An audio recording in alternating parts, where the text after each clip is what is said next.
Golf is a game that's built on networking, conversation, and visibility. However, introversion in golf, just know that it's not a limitation. It's actually leverage. So, in this episode of the A Perfect Swing podcast, I'm going to share some practical strategies for introverted golfers navigating networking and leadership on the golf course. Welcome to the A Perfect Swing podcast, where golf, business, leadership, and purpose align. I'm your host, Ashaunta Epps. I have a lot of people that come to me and they're like, I hear that golf, you can get a job on the golf course, you can network, you meet a lot of different people, but they're an introvert. And I really want to talk about this topic because I don't think it's discussed enough. What it means to be an introvert in a game that's built on networking and conversation and visibility, that could be really challenging. So let's talk about it. Golf is a widely considered ideal for introverts.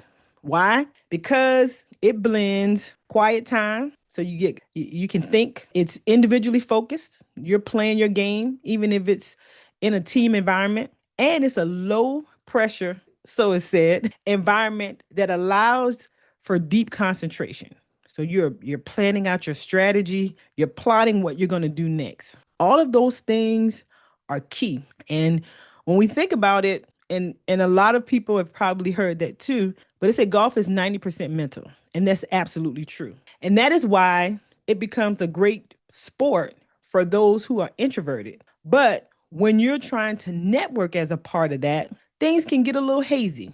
Now, we want to make sure that we understand truly what an introvert is. So let's talk about that first. It's not being shy. That's something that some of us are. But it is really about recharging internally. So you need your solitude and your time to really stay at your peak performance. Typically, introverts, they think before they speak. So it's very calculated. They observe deeply. So they're always watching and observing and seeing what's going on. And when you're doing a lot of observation, you're not doing a lot of talking. So oftentimes they don't talk a lot either. And typically in golf, actually that can be a superpower. So you can really use that to your advantage. When you think about introverts with golf, golf requires focus, patience, emotional regulation, staying even, not getting too high, not getting too low, because that helps you make good decisions. Quiet processing leads to smart selection. What club are you going to use? Are you going to go for it? Are you trying to hero shot or you're trying to win, right? Observation improves course management. Really thinking through, seeing what's happening, analyzing the outcomes of each one, and picking your option. Some of the most disciplined players that you're going to see on the golf course playing at the highest level are introverts. They're not loud. They're actually very thoughtful and they're very quiet. And that, when we look at it as in its totality, is actually what creates the perfect scenario and the perfect situation in golf for introverts. So when you think about some of the most disciplined players that are actually introverts, the first one that comes to mind, Tiger Woods. Man, his solitude, he's a natural introvert. He is thinking things through. He's methodical and intense. His focus is keen. There's also Scotty Scheffler. He's the quiet, unassuming, and humble nature. He's never looking for the spotlight, always okay with being in, he's winning, but he kind of moves on to his family and things of that sort. So it's not looking to be the person in the spotlight. Xander Schauffele. He is intentionally reserved and he consciously manages his emotions. And I think he uses it as a strategic tool, like literally really keeping himself level to where he's on that even keel plane. Another one that I would say would be Cameron Young. I think he's super introverted and stoic. So he, again, not much action, not a lot of talking, but very effective in the game. And one of my favorites, Mo Norman, a legendary Canadian golfer. He's known to be shy, quirky, and really just very, very, very introverted, but amazing golfer. And he is known to be the father of the single plane swing, as I call him. And that is a cherished area in my teaching education. So all of this is great. You're out playing great golf. Everything is wonderful. But then you decide, I want to use golf as a networking tool. Here comes the chatties. Here comes the opportunity or the need to have the conversations. Most introverts, they don't want to have the little conversations, the chatty kind of things. They want to play golf and enjoy golf. But when you're an introvert and you've made a conscious decision to play golf and you want to use that as a networking tool, there are technically some adjustments that you're just inherently going to have to make. And those key things really allow you to hone in on what what is it you're looking to accomplish at that particular point, and just stick to that. So it's just that simple. So I would say that there are 5 main things. When you think about the opportunity to play golf in that environment, but how does that create an environment for networking for introverts? Like, really, how does that create that? So you say, how is it that an introvert can create an environment for them to be successful at networking, but also still playing their best golf? Because their introverted nature is what's going to allow them to be almost an optimal person to play golf. Here are 5 things. 1, focus on the game. When you're out playing, be a good playing partner. Someone hits a good shot, say good shot. If they don't hit a good shot, don't say good shot. Help them look for their balls. When they hit, see where their ball lands. When it's their turn to hit, if they just happen to don't see their ball, show them where it is. But really just staying engaged in the game. So you are focusing on the game in itself as opposed to having to focus on networking. And that kind of takes the pressure off. Also, allow your pre-shot routine to be your reset. You're going to get one every shot. Your pre-shot routine should be something consistent for every shot. Add in additional breathing and a relaxation mode where you're taking a deep breath in, you're clearing your mind, and you're letting go. That is going to allow you a little quick mini reset for getting through the round if you're feeling any type of stress. And then focused on fun. Focus on the fun element. You've chosen to play golf. You're out in nature. Enjoy the scenery. But again, sticking to the basics of focusing on the game, having fun, being a good playing partner. Okay. The second thing is to set clear goals. In a group, if you're paired or you're playing with a group of people and you know that you want to engage with a particular person or people, don't be afraid to ask to be paired with them. It's okay.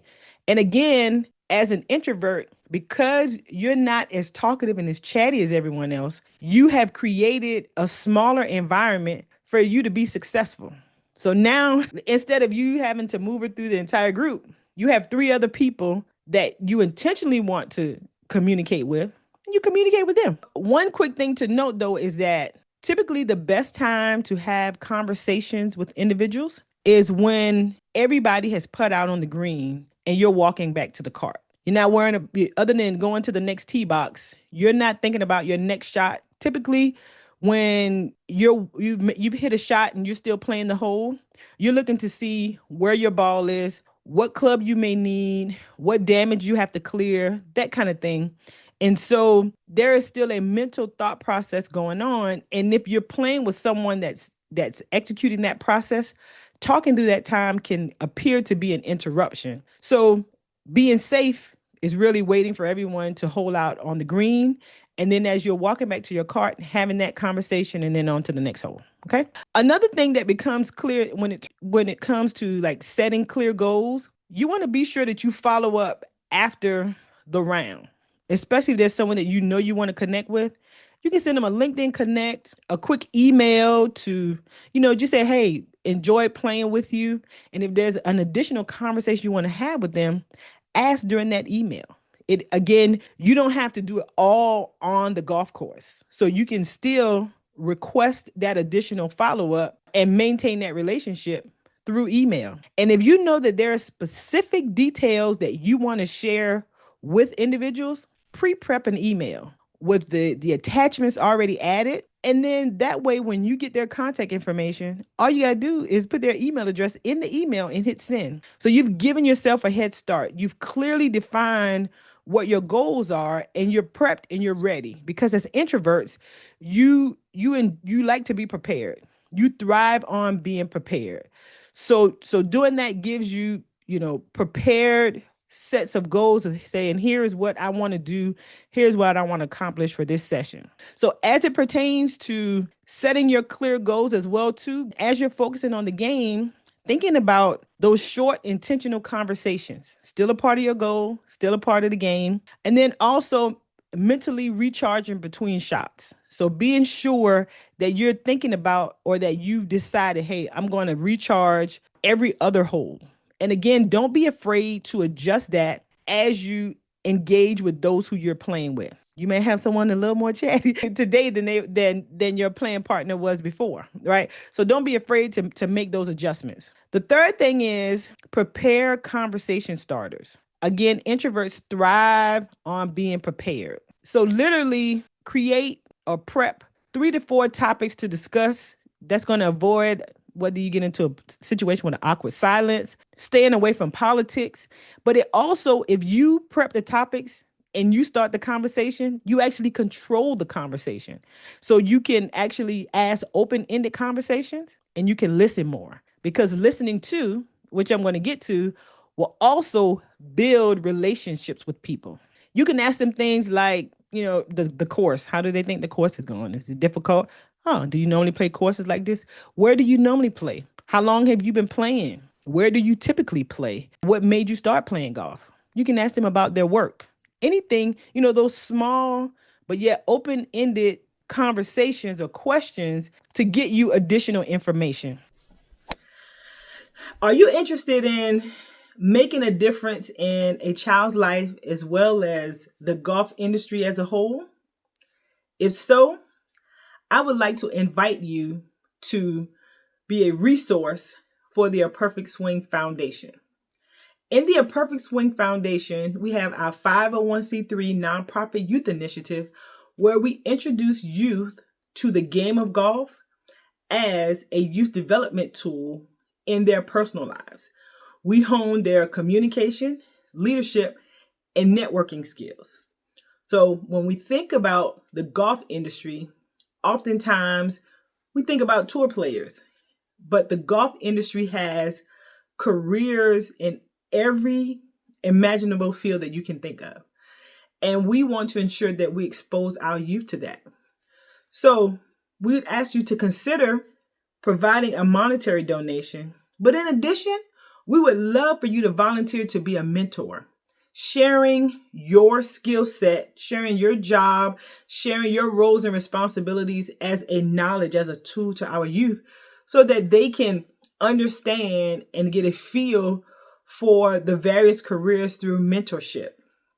Additionally, when we look at the needs in our community, whether it's a monetary donation or just providing some of your skill sets to the organization, that is just as valuable.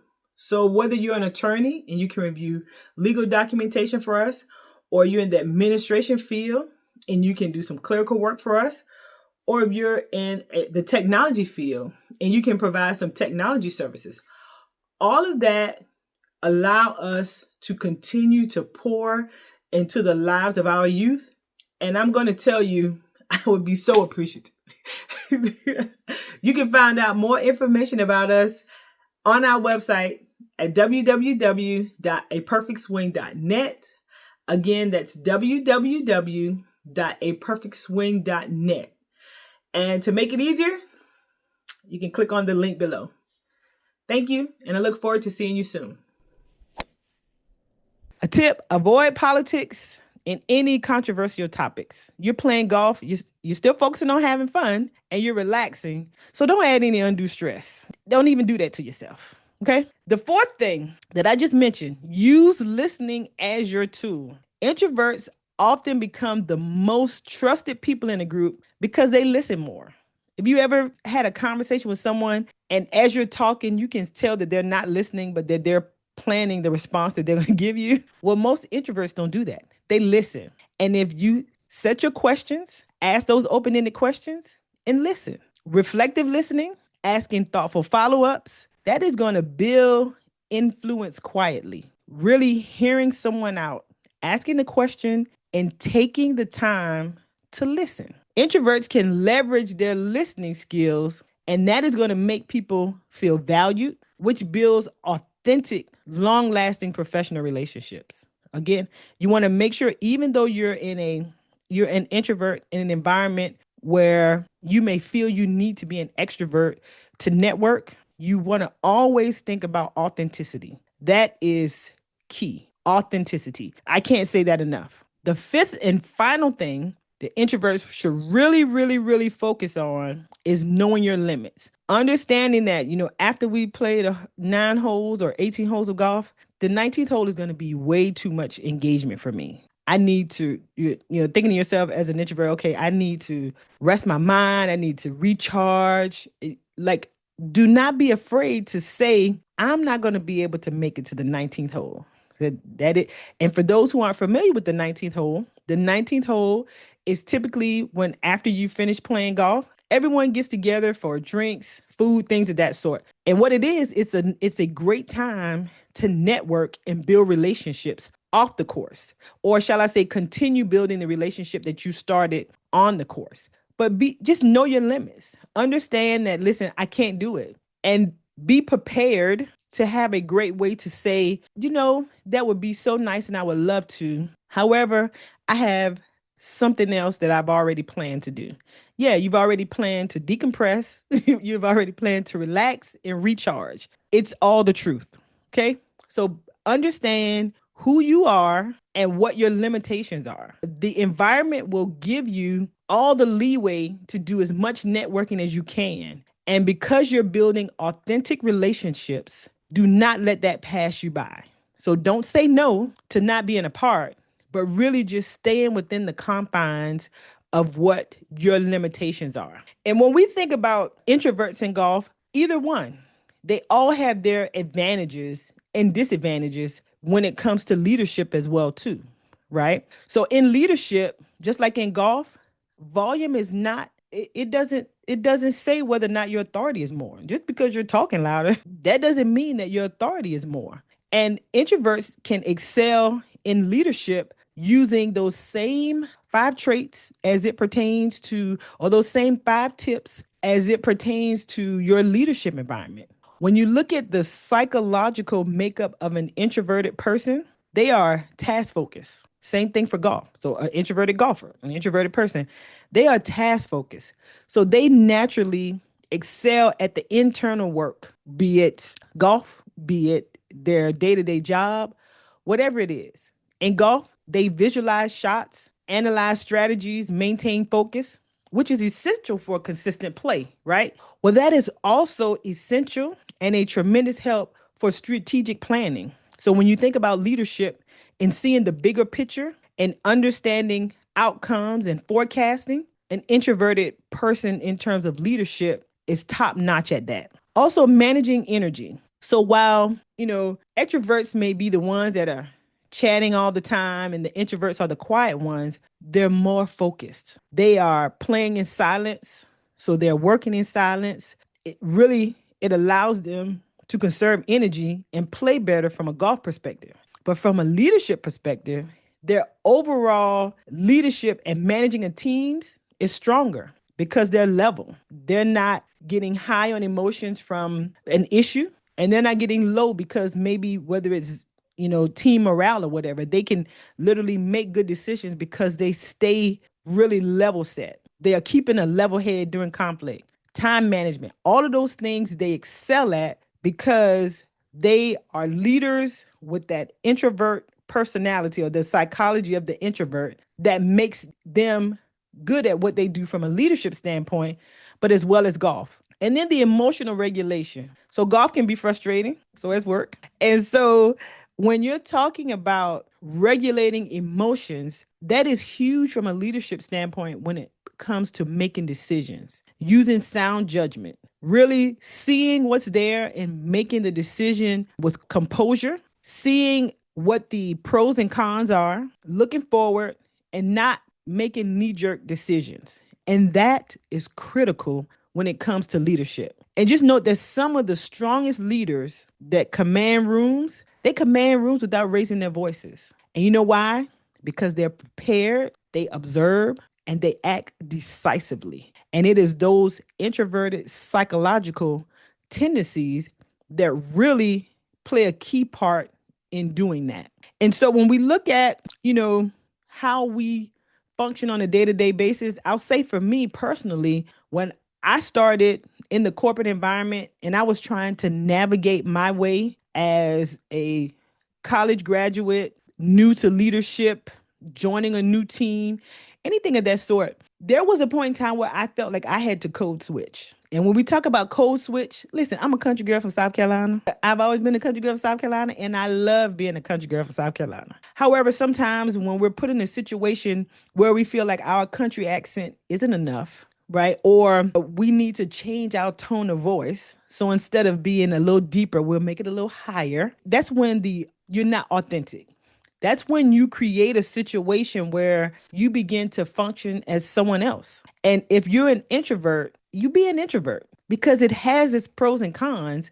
You just have to put yourself in the right environment. If you're an extrovert, you also be an extrovert. And that was something that I had to learn along the way, that I could be my authentic self. Yes, if I start talking fast, I have to translate for those who are not from the country. Well, that's okay because that is still authentically who I am. And I found that people appreciated that because when it comes to building relationships, that's what people are more concerned with. You being yourself, that leads to more trust, that leads to more engagement. And it is also an opportunity for them to learn, whether it's a new culture, learn new phrases, and when it comes to country, learn the new meals, right? But also in that same aspect, getting to know them and the things that may make them a little different than you or than me. It's a new opportunity to network, engage, and learn. And I think that's the great thing about it. When I think about extroverts, again, understanding that it's not about being shy and that really it's a superpower with golf. And that's something that me personally, had to develop as well.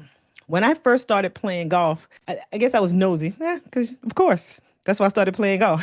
I wanted to be a part of the conversations. But when I got to a point where I was seriously trying to play golf, it was so devastating for me that I could go out and play around by myself and I played great. But the moment I got into a situation where I was trying to play my best golf, you thought I'd never picked up a golf club before. And a golf professional, one day she said, I have this tool called the OptiBrain. And I went to her and she used the OptiBrain tool on me. And what it was designed to do was that the music starts. And once you stop thinking or quiet the noise in your mind, the music would stop. And once the music stopped, that is like when you're at your ultimate performance level. And when I first started, it went from, oh my God, I can't stop the music, to, is this music really going to stop? Oh my God, this music is really not stopping, right? So I started creating more noise in my head, thinking about not stopping the music. However, it took me some time, but I learned to stop the music. And when I learned to stop the music, I reached my peak performance level. And again, me being the extroverted Shantae, I'm used to having all the conversations. I'm used to flowing around. But it is at that point where when I have to be at my quiet peak moment, shall I say, and I say quiet, meaning a still or a quietness for me to perform at my peak level, feeling and seeing all of the information that I've gathered over the years since then, I would say that I am an introvert. Now, people don't believe me, but it takes, for me, recharging, level setting, bringing myself to a calm place. Now, does that mean I'm technically really introverted? Probably not. But I use that as the means to perform well. So for all my introverted folks, just know that your introvertness is your superpower. So don't be afraid to get out there and utilize your superpower. Introverts love to be prepared to so I'm going to start that over. One of the things I would say to my introverts, get out, enjoy the game, put your introvertedness out there. Don't be afraid to play by yourself. Schedule a tea time. When you get to the course, they're going to pair you with some great people. You're going to expand your circle and just go all in. Have a great time, but understand and using the 5 tips that I provided that you can make it through it. So if you're an introverted golfer listening today, hear me clearly. Your quiet is not weakness. It's preparation, it's awareness, it's strategy. The goal is not to become louder. The goal is to become aligned. So for the introverts, remember, golf is not just a hobby, but it's a space to leverage your natural capacity for deep focus, emotional regulation, and quiet contemplation to achieve your peak performance. We're all trying to reach that peak performance. So, couple of things. As you leave tonight, I want to challenge you to make the tee time, to go out and play and utilize those 5 tips. Be prepared. Put your introverted superpower to work. Okay? This will show in the game of golf. So when you put your introvertedness to work, just know that golf is not a hobby, but it's just that space for you to naturally be great in you being great. And this is going to show in the game of golf, but not just that, it's also going to show in your personal and your professional lives. So thank you for joining me for the A Perfect Swing podcast. And remember, success isn't about perfection, it's about intention. Keep playing the long game. Thanks.